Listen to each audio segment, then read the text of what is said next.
ఆయన కవితల్ని నా గొంతులోంచి పలికించే కవి పేరుకి గుంటూరు శేషేంద్ర అయినా పుట్టింది నెల్లూరులో.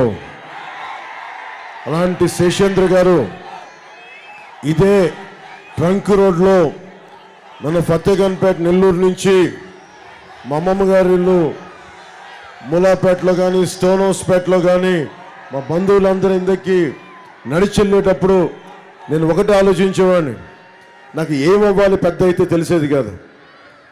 ఏమవ్వాలి అప్పటికి అన్నయ్య చిరంజీవి గారు ఇంకా పెద్ద హీరో కూడా కాదు. ఇది నేను చెప్పేది 6th 7th ఇందాక ఎతుకుతున్నా. నేను పెరిగిన నెల్లూరు ఎక్కడా ఈ భవంతుల మధ్యలో ఎతుకుతా ఉన్నా, కనిపించలా. ఇందాక ట్రంక్ రోడ్ వచ్చి శ్రీరామ డిపో చూడగానే గుర్తొచ్చింది, ఓ ఇది నేను పెరిగిన నెల్లూరు అని. నేను ఎందుకు చెప్తున్నానంటే చిన్నపాటి ఆసరా మనకి ఇంట్లో ఒకళ్ళు కూర్చొని అన్నయ్య చిరంజీవి గారి కంటే కూడా ముందు నెల్లూరులో మన మేనిఫెస్టోలో ప్రత్యేకించి చంద్రబాబు గారు ప్రతిపాదించింది ఆర్య వయసు సమాజానికి సంబంధించి మనకి వాసవి తల్లిని ఆత్మ బలిదానాన్ని మనకి అధికార దినోత్సవంగా ప్రకటించుకుంటామని. అలాంటి వైశ్య కులానికి చెందిన, నాకు తెలియదు, నా స్నేహితుడు నాకంటే సీనియర్, ఇదే ట్రంక్ రోడ్లో భవానీ బుక్ సెంటర్లో ఒక పుస్తకాల షాప్ ఉండేది. శ్రీరామ బుక్ డిపోలో నాకు దొరకని సోషల్ ఈ సైన్స్ కోసం కావాల్సిన అసైన్మెంట్స్ కోసం అన్నీ ఎత్తుకుతూ ఉంటే భవానీ బుక్ సెంటర్కి వెళ్తే నాకు ఇచ్చాడు. అంటే ఒక వ్యక్తి నాకు ఎంత అండగా నిలబడ్డాడంటే, ఈరోజు నేను బలంగా పొలిటికల్ పార్టీ పెట్టగలిగి దశాబ్దం నుంచి పార్టీ పెట్టి నడపగలుగుతున్నానంటే ఒకళ్ళు నాకు ఇచ్చిన జ్ఞానం. ఏం చేయలేదు నాకు, నా పుస్తకాల షాప్లో నువ్వు చదువుకో ఫ్రీగా అని.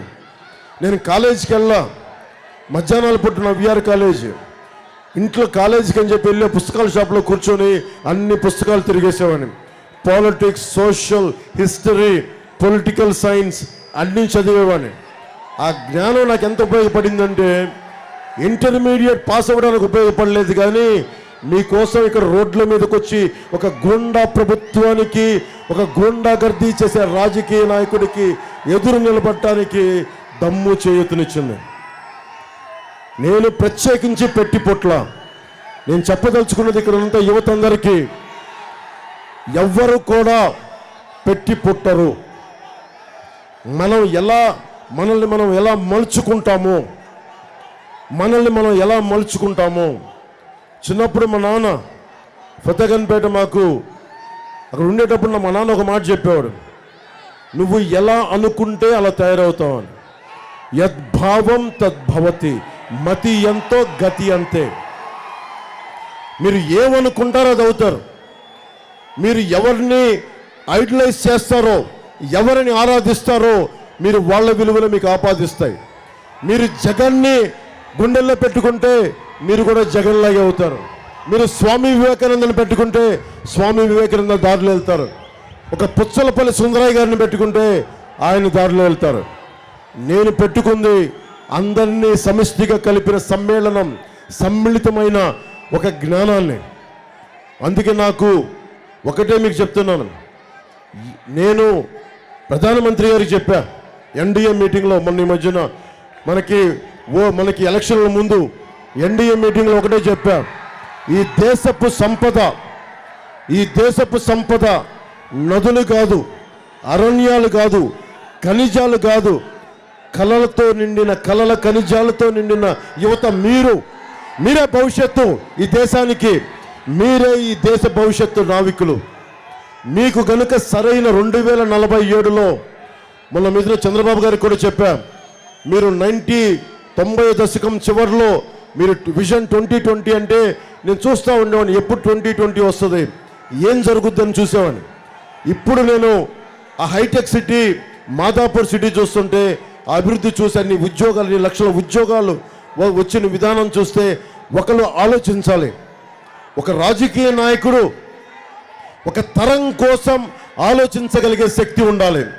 జగన్ ఒక ఎన్నికల కోసం మాత్రమే ఆలోచించగలడు. ఇక్కడ ఉన్న వాళ్ళందరం మేము తరం కాదు, 2 తరాల కోసం ఆలోచించే శక్తి ఉన్నవాళ్ళం. మోదీ గారు 2047కి ఆలోచిస్తూ ఉన్నారు. భారతదేశం సూపర్ పవర్ అవ్వాలి అంటే మన భారతదేశంలో భాగం ఆంధ్రాలో భాగం భవిష్యత్తు మీరే, సింహభాగం మీరే. మిమ్మల్ని ముందుకు తీసుకెళ్లాలనేదే. నేను ఎందుకు తగ్గాను, ఎందుకు ఇంత బలం ఉండి కూడా తగ్గాను, మీ గుండెల్లో ఇంత స్థానం ఉండి కూడా ఎందుకు తగ్గాను అంటే, నేను ఒక్కడి శక్తి సరిపోదు. 5 కోట్ల మందిని మొయ్యాలి అంటే ఒక దేహానికి ఒక రక్తనాళం సరిపోదు, ఒక దేశానికి ఒక నది సరిపోదు. ఒక రాజకీయ ప్రస్థానానికి ఈ ఒక తరం యువతకి చాలా మంది కదిలి రావాలి. రాజకీయ దురంధరులు వ్యవస్థను నడిపి పబ్లిక్ పాలసీ మీద బలమైన అవగాహన ఉండి చంద్రబాబు గారు ఉన్నారు. దశాబ్ద కాలంగా రోడ్ల మీద తిరుగుతాను నేనున్నాను. ప్రధానమంత్రిగా మోదీ గారు ఉన్నారు.